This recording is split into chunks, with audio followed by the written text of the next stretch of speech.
Recentemente, um cachorro morreu após ser levado para o Ceará ao invés do Mato Grosso por um erro de uma companhia aérea. E hoje nós estamos aqui para conversar com o médico veterinário Dr. Samuel Prado, que vai nos dar dicas e cuidados para o transporte seguro de animais em viagens. Dr. Samuel, muito obrigado por nos receber.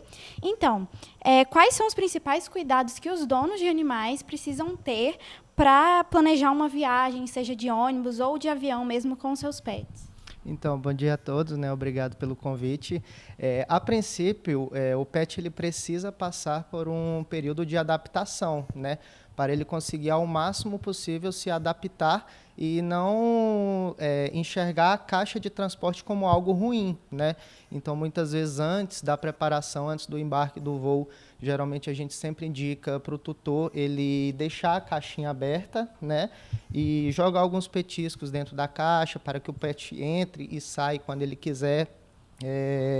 Esse período de adaptação ele tem que ser no mínimo em 15 dias, né? Antes do voo, antes do embarque, antes da viagem de ônibus que seja. E uma viagem, seja ela longa ou até curta, ela pode gerar algum mal para o pet? Pode sim, tem toda a questão do estresse, né? Como a gente disse, independente da raça, do porte do animal, eles podem correlacionar esse transporte, né? Esse ambiente limitado de movimentação como algo ruim.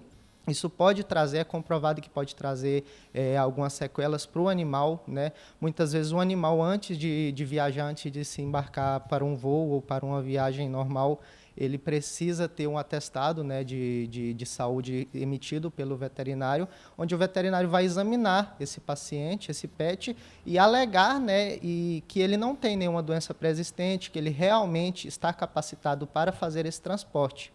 Existe alguma vacina assim específica que seria ideal para esses pets poderem viajar? Sim, além desse atestado de saúde, existe o guia de trânsito animal, que também é emitido pelo médico veterinário.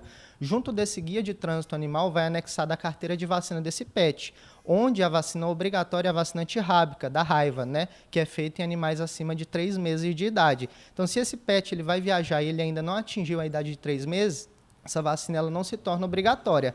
A partir disso, ela se torna obrigatória e esse pet ele tem que ter sido vacinado em até 30 dias antes desse embarque.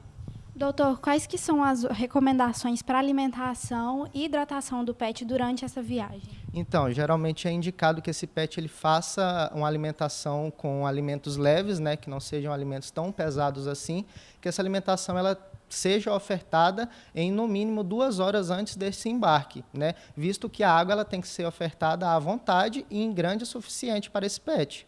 Existem restrições específicas para determinados tipos de raça para viajar? Existem sim, né?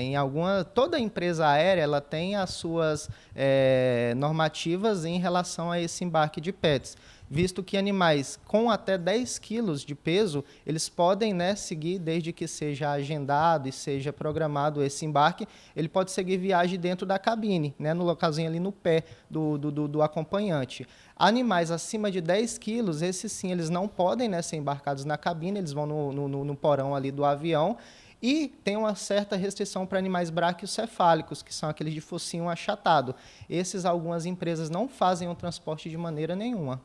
Você acredita que a depressão, seja um animal com depressão ou com ansiedade por separação, ele não deve viajar nesses casos ou precisa de uma preparação para poder viajar? Sim, existe toda essa preparação, né? Desde que eu citei anteriormente sobre a adaptação do pet a ter, né, o costume de entrar na caixinha, ficar dentro da caixa de transporte, mas alguns pets que têm alterações comportamentais, esses sim devem ter certas restrições para alguns tipos de transporte, visto que, como eu falei, alguns pets eles podem ter alguns traumas, aí, esses traumas se prolongarem para o resto da vida desse animal.